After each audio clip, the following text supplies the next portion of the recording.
What's going on, everyone? Welcome back to another video on the channel, and today we'll be going through my round 10 AFL tips and predictions, as well as reviewing round 9. So let's get straight into things. No wasting time, we'll go straight into round 9 to see how I went, and I did pretty solid. I actually tipped my best score of any round so far with a solid 7 out of 9. I got the first 6 games correct. I tipped the Dogs. Got the margin off by 34, but I didn't expect them to win by that much. Then I tipped Richmond, put Adelaide, St Kilda, Sydney, Brisbane. Unfortunately, though, Sunday let me down a little bit. The Suns put off a really good upset when I tipped the Dockers.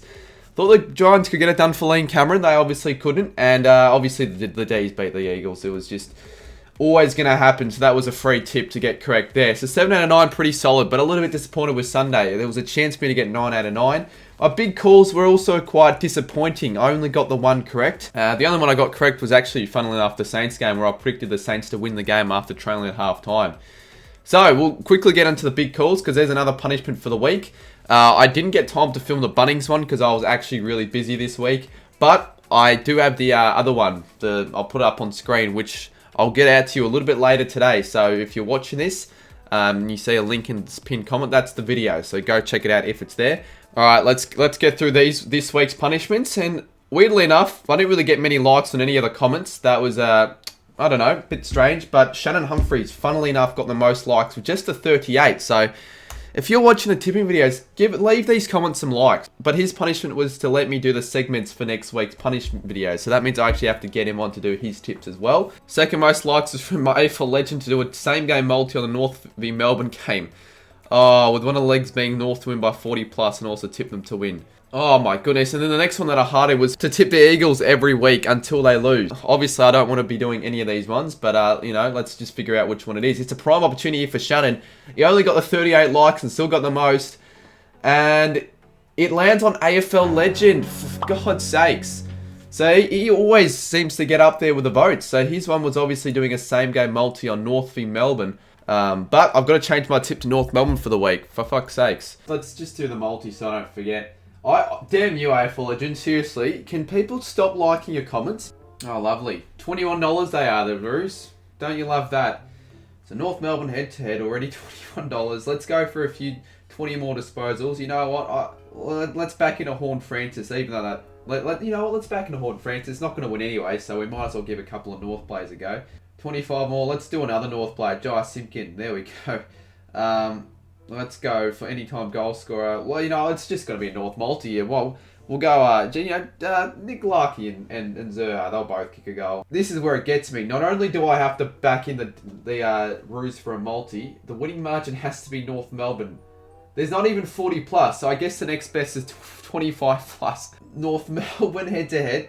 Horn Francis 20 or more, Langdon 20 or more, Simpkin 25 more, Larkey anytime goal scorer, Zerha anytime goal scorer, McDonald 2 or more goals, North Melbourne 25 plus, pays out at 2,501, and let's just put $5 on. If this gets up, I win $12,505.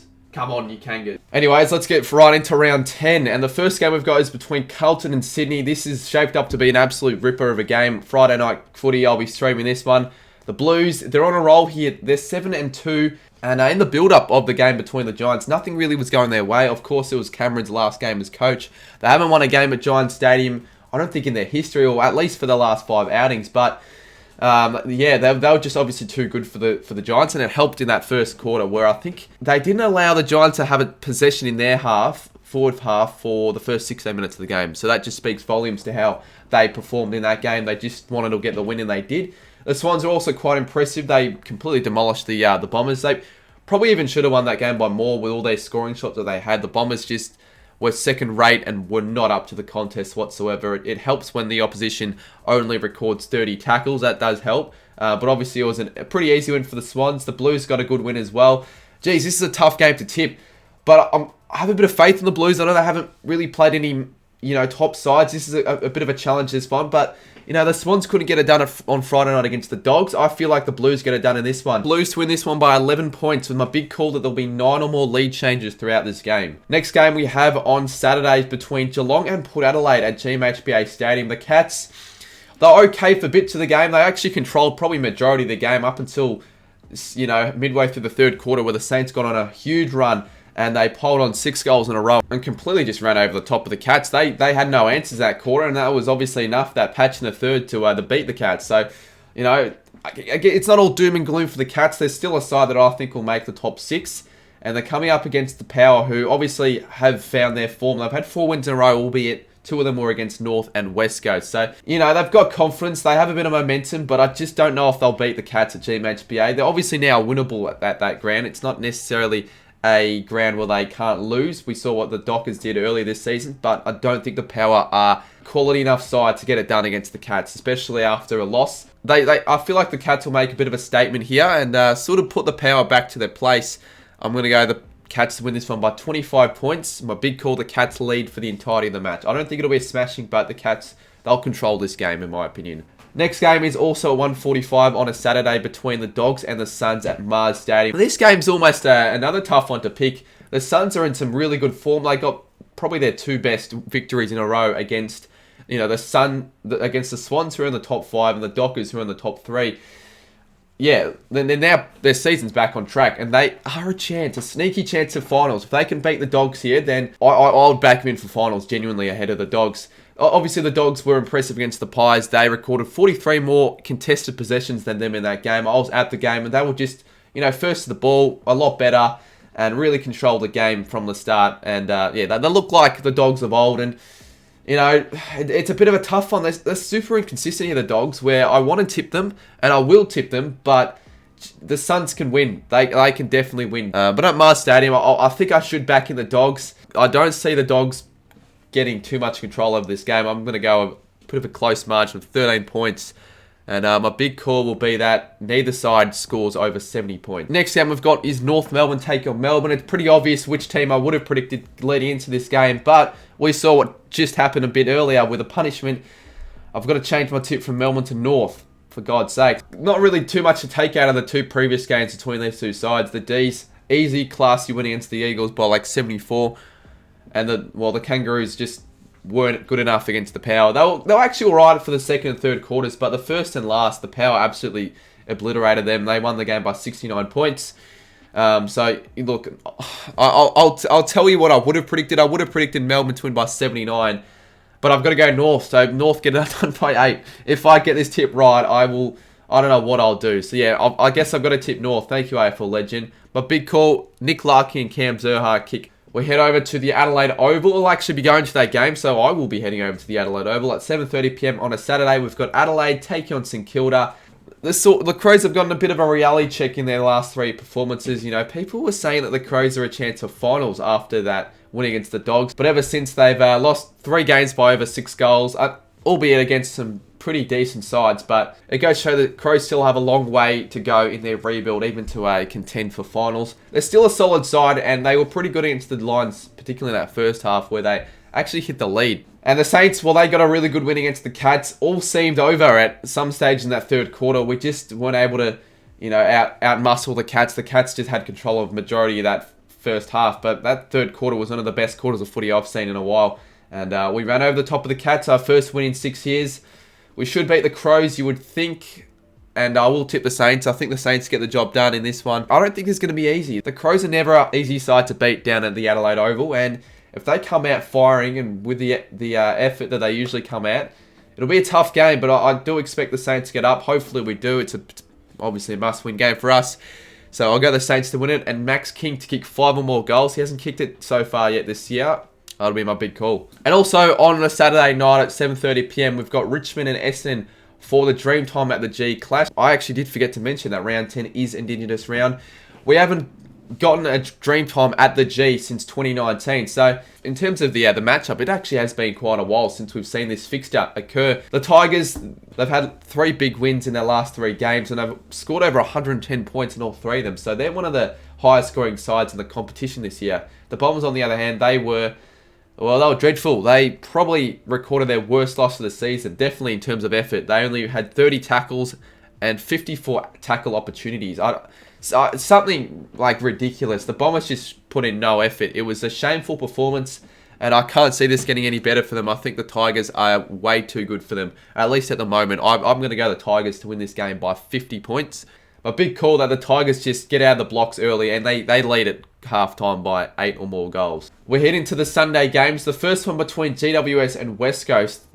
GWS have been pretty average this year, yet they're still a $1.10 favourite. To just go to show how far the Eagles have fallen and how uncompetitive they've been this season. Yeah, they just weren't able to get it done for Liam Cameron, which was quite disappointing. I had faith in the Giants. They let me down again, like they always do when I tip them. But surely tipping the Giants will get a correct tip against the Eagles. They've shown nothing so far this season. And usually, under the first few games of an interim coach, they see success quite quickly. So, I know it's against West Coast, and you could be coaching. You could have Shannon Humphries as a coach and still get a win. I'm going to go the Giants to win this one by 46. The big call that Josh Kelly has 40 or more disposals. Second last game of the round, we've got Hawthorn taking on the Brisbane Lions at UTAS Stadium. Obviously, the Lions were too good for the Crows on the weekend after half-time. They just put the foot on the accelerator. They turned it up a notch, and they dominated that second half. Cameron was electric with 4 goals. Hipwood, back playing footy. Wasn't amazing on the weekend, but just good to see him back and fit. And obviously, Lachlan Hill had another good game of footy as well. Hawthorn, they were all right against Richmond. Richmond are a couple tiers above the Hawks. They competed. They just weren't good enough at the end. As it's been a bit of a trend for the Hawks and able to run out games. Because there were patches in that game where the Hawks looked like they were going to storm away with a win. But it wasn't to be. And, you'd think the Lions win this game. Although it's at UTAS, and you just never know what you get from the Hawks in UTAS. I think last year's fixture, the Hawks actually beat the Lions. They've actually had the better of the Lions in the past few meetings. Let's have a look at the form guide real quick. Yeah, Hawthorn, their last 2 games against the Lions, they've won. But the Lions at the moment, they're just playing too good footy for me to go for the upset. I think the Lions, they get the job done. I don't think it'll be a smashing. I think Hawthorn at UTAS, they're a dangerous team. We saw what they did against Sydney early on. I think they'll get out to a 25+ point lead early on and then bottle it. Like, that will be my big call. I'm still going to go the Lions in this game by 8. I think it will be a really good game, but the Lions, their class and experience, get it done. And of course, the last game of the round, we've got Fremantle taking on Collingwood at Optus Stadium. And you could argue that these two sides were up there with the most disappointing on the weekend. The Dockers, I only saw glimpses of this game. I'm glad I didn't really see it because it didn't seem like it was a very good game to watch. After quarter time, they went 2.5 quarters without kicking a goal, the Dockers. The Suns were just really good defensively, especially considering they had 69 inside 50 to 36, yet still lost the game by 6 goals. So the Dockers just weren't converting. But to be fair now, when you play the Suns at Metricon, it's never easy. They're a tough side to beat when playing them at Metricon. On the other hand, the Pies were very average against the Dogs. Too many skill areas and just weren't first to the footy. As I said earlier, the contested disposal differential was 43, I think it was. And the game was practically over at quarter time, where the Pies were down 6 goals to 1. They had a few good glimpses and a few patches of the game, but never looked like winning the game. The Dogs were just the better side on the night. Yeah, I think Freo at home should bounce back strongly. The Pies, they're a sneaky chance if they play their best footy, because they can compete with most sides, but I just feel like the Dockers, they're too classy. They're not going to drop 2 games in a row. I got the Dockers to win this game by 20 points with my big call that 9 or less goals are scored combined at halftime. So those were my tips for round 10. I tipped the Blues, the Cats, the Dogs, the Roos. The fact that I'm saying that, the Saints, the Tigers, the Giants, and the Lions, as well as the Dockers. So I pretty much tipped all favourites. Well, I guess other than North Melbourne, obviously. Of course, we'll quickly review the tipping comp to see how everyone went in round 9. And I can assure you there would have been some people that got 9 out of 9. I was close. I just wasn't good enough. So I've moved up a few ranks. I'm 566th. So if we go through the total score, Lion Baldo on 83. Banger Harvey always up there with 82. And then we've got a bunch of people on 81. It's getting quite heated up the top. There's still plenty of rounds to go. And then we see the round total. We had 4 people tip a perfect round and they get an extra point. Mr. Worldwide, ESPN Fans, something, Ali 5, and Bulldogs 2016.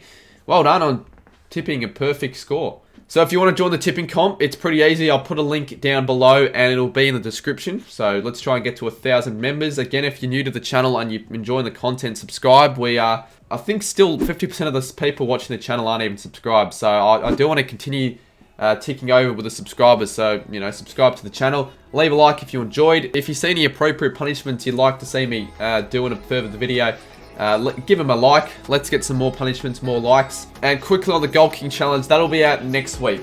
I know I've been delaying it a lot. I've just had other things to do. But yeah, anyways, I do appreciate all the support. And we'll see you soon in my next video.